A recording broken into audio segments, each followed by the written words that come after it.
Good afternoon, everyone. Study Driven Assam channel to আপোনালোক সকলোকে পুনৰবাৰ স্বাগতম জনাইছো। আজি হৈছে 13 ফেব্ৰুৱাৰী আৰু আজি আমি 13 ফেব্ৰুৱাৰী ইম্পৰ্টেণ্ট কাৰেণ্ট এফেয়াৰ্ছ খিনি এইটো ভিডিঅ' ডিছকাছ কৰিম। আশা ৰাখিছো আপোনালোকে ভিডিঅ'টো ভাল পাব। আমি এইটো ভিডিঅ' 5 মিনিটৰ ভিতৰতে কভাৰ কৰিব ট্ৰাই কৰোঁ যাতে 5 মিনিটৰ ভিতৰতে আপোনালোকে দিনটোৰ সকলোবোৰ কাৰেণ্ট এফেয়াৰ্ছ জানি ল'ব পাৰে। ঠিক আছে, এইসমূহ কাৰেণ্ট এফেয়াৰ্ছ আপোনালোকৰ APSC, ADRE, হেল্থ, টেট আদি সকলোবোৰ এক্সামৰ কাৰণে খুবেই ইম্পৰ্টেণ্ট হ'ব।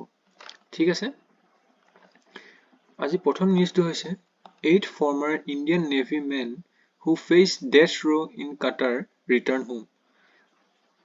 আপোনালোকে হয়তো জানে যে 2022 চনত ভাৰতীয় এক্স নেভি মেন 8 জনে কাটাৰত আছিলেগে।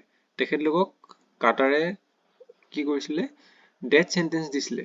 তাৰপিছত ডেথ সেন্টেন্সৰ পিছত আকৌ 2023 চনত তেখেতলোকক ডেথ সেন্টেন্সটো আঁতৰাই পেলাই লাইফ টাইম ইম্প্ৰিজনমেণ্ট দিছিলে।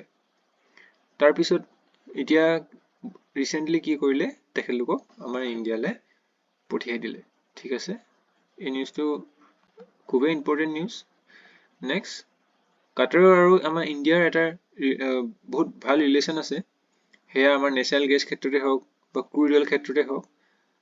নেক্সট নিউজটো হৈছে Qatar is the largest supplier of LNG liquefied natural gas to India over 48%. কাটাৰ কি হয়, ভাৰতৰ largest supplier of liquefied natural gas. 48%তকৈ বেছি নেচাৰেল গেছ কাটাৰে আমাৰ ভাৰতক ছাপ্লাই কৰে। ঠিক আছে, নেক্সট নিউজটোলৈ আহিছোঁ। India's ranking dipped from the 100th position in 2022 to 108th position in this year's Electoral Democracy Index. Electoral Democracy Indexত ভাৰতৰ ৰেংকটো 2022 চনত 100 আছিল, কিন্তু এইবছৰ কিমান হ'ল, 108। ঠিক আছে, আপোনালোকে এইটো সুধিব পাৰে, ডাইৰেক্ট কুৱেশ্যনে আহিব পাৰে। আৰু ইয়াৰ লগতে লিবাৰেল ডেমক্ৰেচি ইণ্ডেক্সত ভাৰতৰ ৰেংকটো হৈছে 97। ঠিক আছে, নেক্সট আমি ফৰ্থ নিউজটোলৈ আহিছোঁ। স্মাইল স্কিম, এই স্কিমটোৰ বিষয়ে জানি লোৱা আহক। এই স্কিমটোৰ ফুল ফৰ্মটো হৈছে support of marginalise individuals for livelihood and enterprise. এই স্কিমটোৱে কাক বেনিফিট কৰিব?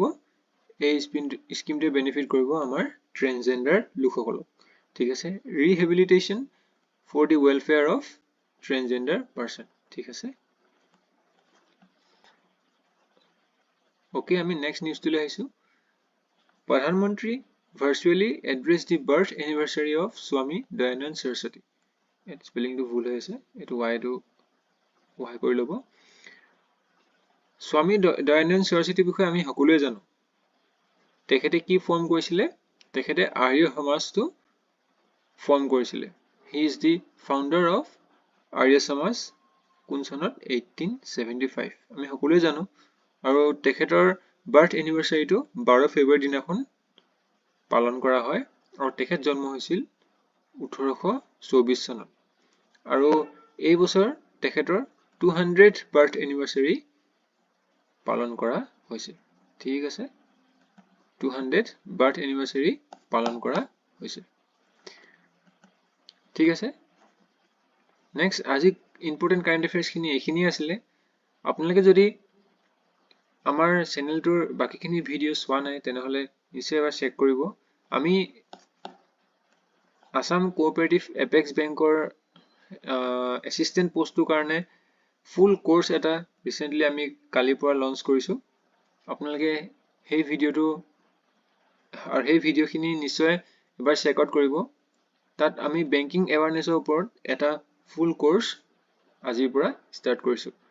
আশা কৰিছোঁ আপোনালোকে সেই ভিডিঅ'খিনিও চেক কৰিব আৰু ডেইলি কাৰেণ্ট এফেয়াৰ্ছ ভিডিঅ'খিনিতো আপোনালোকে নিশ্চয় চাব বুলি আশা ৰাখিলোঁ। ঠিক আছে, তেন্তে পুনৰ এটা ভিডিঅ'ত আমি নিশ্চয় লগ পাম। আজিৰ কাৰণে ইমানেই। Thank U.